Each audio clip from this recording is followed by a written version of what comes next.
President Donald Trump has called for Harvard University to lose a significant tax exemption, just hours after his administration announced it is freezing over $2 billion in federal funding for the prestigious institution.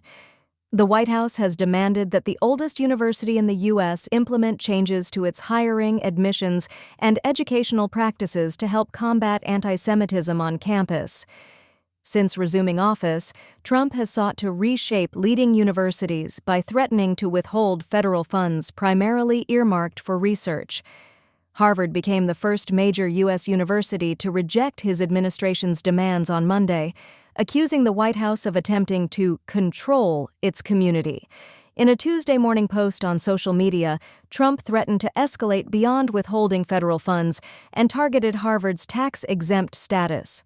Universities, along with many charities and religious organizations, are exempt from federal income taxes.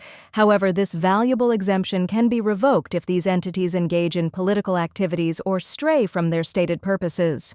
Perhaps Harvard should lose its tax-exempt status and be taxed as a political entity if it continues to promote political, ideological, and terrorist-inspired sickness, he wrote on Truth Social. Remember, tax-exempt status is entirely dependent on acting in the public interest.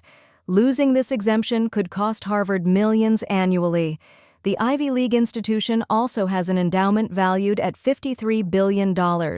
Later on Tuesday, White House Press Secretary Caroline Leavitt stated that Trump wants the university to apologize for what his administration claims is an ongoing tolerance of anti-Semitism. Trump expects to see Harvard apologize, and Harvard should apologize, Leavitt said.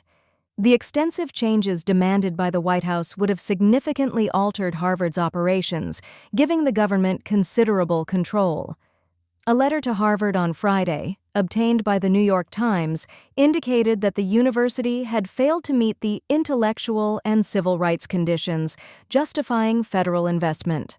The letter outlined 10 categories for proposed changes, including reporting students to the federal government who are hostile to American values, ensuring each academic department is viewpoint diverse, hiring an external government-approved entity to audit programs and departments that most contribute to anti-Semitic harassment, checking faculty for plagiarism.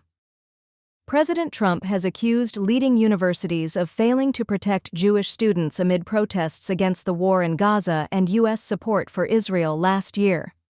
The letter instructs the university to take disciplinary actions for violations that occurred during protests,